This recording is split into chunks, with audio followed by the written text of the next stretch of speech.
65 বছর ধরে ধারাবাহিক ভাবে ভারতের বিজ্ঞানীরা, জিওফিজিস্টরা পশ্চিমবঙ্গে তেলের সন্ধান করছে, প্রাকৃতিক গ্যাসের সন্ধান করছে, এবং দীর্ঘদিন এই কাজ চলার পরে 75টি ওয়েল তৈরির পরে যে বিপুল পরিমাণ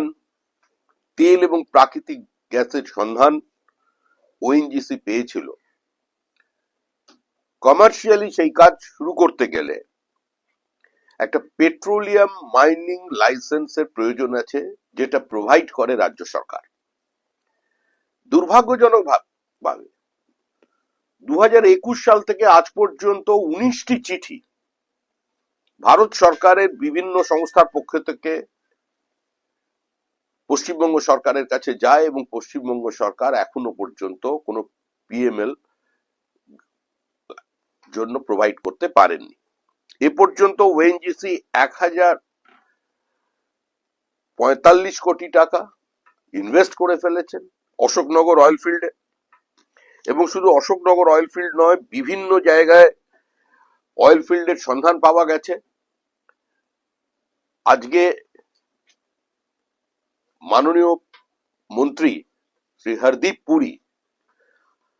আমাদেরই একজন সদস্য জগন্নাথ সরকারের একটি প্রশ্নের উত্তরে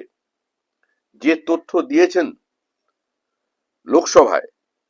তার প্রেক্ষিতে দেখা যাচ্ছে যে এই বছরের 5ই নভেম্বর ভারত সরকারের পক্ষ থেকে পুনরায় পশ্চিমবঙ্গ সরকারকে অনুরোধ করা হয়েছে যে অবিলম্বে 99 স্কোয়ার কিলোমিটারের জন্য পিএমএল তারা প্রোভাইড করুন, তার অনুমতি দিক, তার জন্য যে আনুষঙ্গিক ব্যবস্থা সেটা রাজ্য সরকার নেবার দায়িত্ব। এবং যদি এটা পশ্চিমবঙ্গ সরকার এই মুহূর্তে করে, তাহলে রেভিনিউ বাবদ পশ্চিমবঙ্গ সরকারের প্রাপ্তি হবে 8075 কোটি টাকা। প্রাথমিকভাবে 2021 সাল থেকে যে প্রচেষ্টা চলছে, সেখানে এরিয়া অফ অপারেশন ছিল 5 স্কোয়ার কিলোমিটার, আর আজকে এরিয়া অফ অপারেশন দাঁড়িয়েছে প্রায় সম্পূর্ণভাবে 99 স্কোয়ার কিলোমিটার, প্রায় 100 স্কোয়ার কিলোমিটার এলাকা জুড়ে যদি এই খনন কার্য শুরু হয়, এবং যে বিপুল পরিমাণ তেলের ওপরে আজকে পশ্চিমবঙ্গ কার্যত ভাসছে, শুধু উত্তর 24 পরগনার অশোকনগর নয়, অশোকনগর 1, অশোকনগর 2,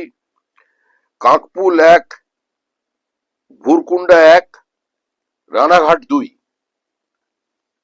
পশ্চিম মেদিনীপুর এবং উত্তর 24 পরগনার বিস্তীর্ণ অঞ্চলে এখন পর্যন্ত এই তেল পাওয়া গেছে, কারণ 65 বছর ধরে আমাদের বিজ্ঞানীরা আজকে এই তেল খুঁজে বেড়াচ্ছিলেন। কিন্তু দুর্ভাগ্যজনক ভাবে যে সরকার কেন্দ্রীয় বঞ্চনার কথা বলে, যে সরকার আবাস যোজনার হিসাব না দিয়ে আবাস যোজনার টাকা চায়, 100 দিনের কাজের মতো একটা চরম দুর্নীতি প্রতিষ্ঠা করবার পরেও তারা বিভিন্ন সময় মানুষকে একটা অনুদান নির্ভর রাজনীতির মধ্যে ঢুকিয়ে দিতে চায়,